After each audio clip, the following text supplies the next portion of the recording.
महाराष्ट्र का औरंगाबाद एक ऐसा प्लेस जो अपने अंदर ऐतिहासिकता, संस्कृति और कई वंशों के राज को समेटे हुए है। इसके अलावा इस जिले में स्थित अजंता एलोरा की गुफाएं भारत को विश्व पटल पर अपने स्थापत्य कला और बेजोड़ रॉक कट केव्स के जरिए यूनेस्को की वर्ल्ड हेरिटेज साइट्स में शामिल करती है। वहीं दौलताबाद का किला, जिसे देवगिरी के किले के नाम से भी जाना जाता है, एक अभेद किला है जिसे आज तक कोई राजा युद्ध के जरिए नहीं जीत पाया। जहां एक और अभेद किला है तो वहीं दूसरी ओर अपनी सुंदरता और ताजमहल के जैसे दिखने वाली इमारत बीबी का मकबरा आपको सोचने पर मजबूर कर देगी कि क्या हकीकत में यह आगरा का ताजमहल है या दक्कन का ताजमहल। इसके अलावा भी औरंगाबाद और इसके आसपास कई टूरिस्ट प्लेसेस हैं जिन्हें आज हम इस वीडियो के जरिए जानेंगे। तो फ्रेंड्स, स्वागत है आप सभी का हमारे चैनल एक्सप्लोर विद अरुदेव में, और आज हम आपको बताएंगे top places to visit in and near Aurangabad. दोस्तों, औरंगाबाद जिला भारत के महाराष्ट्र राज्य में है और जिले का मुख्यालय भी औरंगाबाद है। यहाँ पहुँचने के लिए बस, रेल और एयरपोर्ट तीनों माध्यम मौजूद हैं।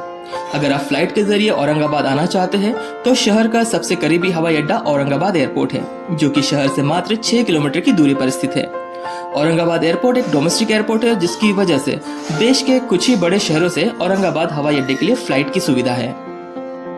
अगर आप किसी ऐसे शहर से हैं जहां से औरंगाबाद के लिए फ्लाइट की सुविधा उपलब्ध नहीं है, तो आप शिरडी अंतर्राष्ट्रीय हवाई अड्डे के लिए अपने शहर से फ्लाइट ले सकते हैं और शिरडी से आप टैक्सी या बस के जरिए औरंगाबाद पहुंच सकते हैं। यदि आप रेल के जरिए यहां आना चाहते हैं तो औरंगाबाद रेलवे स्टेशन भारत के लगभग सभी बड़े शहरों से रेलवे लाइन से जुड़ा हुआ है और सड़क मार्ग भी महाराष्ट्र के सभी शहरों और देश के अन्य शहरों से अच्छी तरह से जुड़ा है, इसलिए आपको यहां तक पहुंचने में ज्यादा कठिनाई नहीं होगी। औरंगाबाद पहुंचने के बाद चलिए अब आपको बताते हैं कि यहाँ पर और इसके आसपास घूमने लायक कौन कौन सी जगह है। तो चलिए शुरू करते हैं top places to visit in and near Aurangabad. सबसे पहले हम बात करते हैं लोनार देवी और लोनार झील की, जो औरंगाबाद से 148 किलोमीटर की दूरी पर है। माना जाता है कि तकरीबन 50,000 साल पहले आकाश से एक उल्कापिंड गिरने की वजह से एक विशाल गड्ढे का निर्माण हुआ था। आज ये जगह एक झील का रूप ले चुका है, जिसे लोनार झील के नाम से हम सब जानते हैं। वहीं इस क्षेत्र को स्थानीय लोग लोनार देवी का क्षेत्र मानते हैं और लोनार देवी की उपासना करते हैं। यहाँ पर कई अन्य मंदिर भी है, इनमें गणपति मंदिर, नरसिम्हा मंदिर और रेणुका देवी मंदिर शामिल है। इसके अलावा इस झील के कई रहस्यमयी सवालों का उत्तर अभी खोजा जाना बाकी है। जैसे यह कोई नहीं जानता कि बुल्ढाना के सूखाग्रस्त होने के बावजूद इस झील में कैसे सालों भर पानी रहता है। माना जाता है कि किसी स्रोत से इस झील में पानी आता है, लेकिन उस स्रोत का अभी तक पता नहीं लगाया जा सका। वहीं इससे भी बड़ा आश्चर्य यह है कि इस झील के पानी का पीएच मान एक समान नहीं है, बल्कि अलग अलग है। लोनार झील के रहस्य को रहस्य रहने देते हैं और आगे बढ़ते हैं पनचक्की की ओर, जो कि औरंगाबाद में है और इसका निर्माण मलिक अंबर ने करवाया था। इस पनचक्की में पानी 6 किलोमीटर की दूरी से मिट्टी के पाइप से आता था। इसके चैम्बर में लोहे का पंखा घूमता था, जिससे ऊर्जा उत्पन्न होती थी और इस ऊर्जा का उपयोग आटा की मिल चलाने में किया जाता था। साथ ही इस पनचक्की में तीर्थयात्रियों के लिए अनाज भी पीसा जाता था। वहीं इस स्थान पर कुंभ नदी के बाएं तट पर बाबा शाह मुसाफिर की मजार है, जिनका आदर औरंगजेब भी करते थे। औरंगजेब, जो कि मुगलों के सबसे ताकतवर बादशाहों में से एक था, उनका मकबरा भी औरंगाबाद के पास ही है, जो कि औरंगाबाद शहर से 25 किलोमीटर की दूरी पर खुलदाबाद में स्थित है। यहाँ पर मकबरे होने की बात जब किसी को पता चलती है तो सबसे पहला सवाल यही उठता है कि दिल्ली से राज करने वाले मुगल बादशाह का मकबरा आखिर खुलदाबाद में क्यों बनाया गया। तो दोस्तों, इसकी भी अपनी एक कहानी है। औरंगजेब ने मरने से पहले अपनी वसीयत में यह साफ कर दिया था कि उसकी कब्र कैसी होना चाहिए और कहाँ होना चाहिए, और यह मकबरा बनवाते समय हर उस बात का ख्याल रखा गया जो वसीयत में लिखा था। वहीं औरंगजेब सूफी संत सैयद जैनुद्दीन को अपना गुरु मानते थे। इनकी मौत औरंगजेब की मौत के काफी पहले हो चुकी थी और औरंगाबाद में ही सूफी संत जैनुद्दीन की कब्र बनाई गई थी। इसलिए औरंगजेब भी उनके मकबरे के पास ही खुद का मकबरा बनवाना चाहते थे और इस बात को औरंगजेब ने अपनी वसीयत में साफ तौर पर लिखा था। अब बात करते हैं औरंगाबाद की गुफाओं की। दोस्तों, ये गुफाएं शहर से दूर उत्तर में स्थित है। इन गुफाओं में बौद्ध धर्म से संबंधित चित्रकारी की गई है और यहाँ पर कुल 10 गुफाएं हैं, जिनमें से चौथी गुफा सबसे पुरानी है। इस गुफा की बनावट हीनयान संप्रदाय से संबंधित वास्तुशैली में की गई है और इन गुफाओं में जातक कथाओं से संबंधित चित्रकारी की गई है।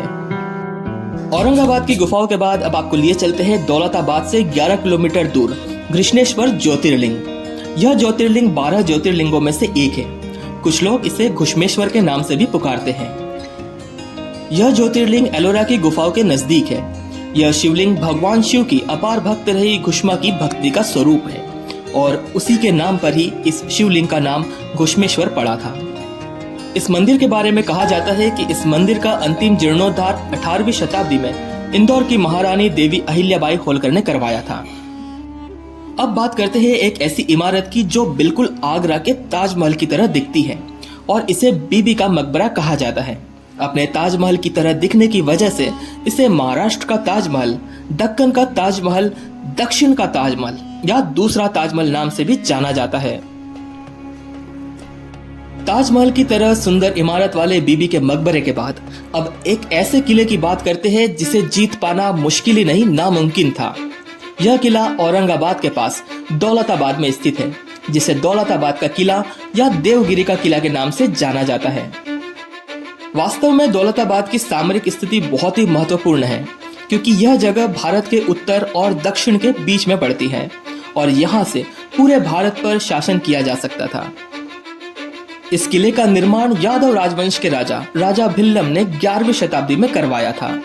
इस किले के बारे में कहा जाता है कि आज तक इस किले को कोई नहीं जीत सका और शत्रुओं के लिए हमेशा यह किला अभेद्य रहा।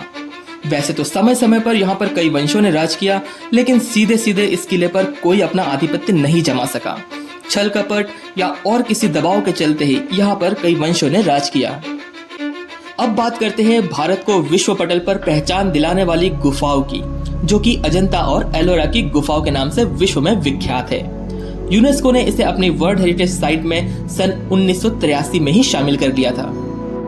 अजंता की गुफाएं औरंगाबाद के पास वाघोरा नदी के निकट सह्याद्री पर्वतमाला में रॉक कट गुफाओं की एक श्रृंखला के रूप में स्थित हैं। अजंता में कुल 29 गुफाएं हैं और सभी गुफाएं बौद्ध धर्म से संबंधित है।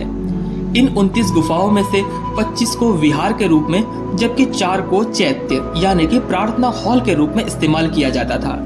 इन गुफाओं का विकास 200 ईसा पूर्व से 650 ईस्वी के मध्य हुआ था। अजंता की गुफाओं की जानकारी चीनी बौद्ध यात्रियों फाहियान और ह्वेनसांग के यात्रा वृत्तांतों में भी मिलती है। इन गुफाओं के चित्रों में लाल रंग की अधिकता है और इन चित्रों में सामान्यतः भगवान बुद्ध और जातक कथाओं को प्रदर्शित किया गया है।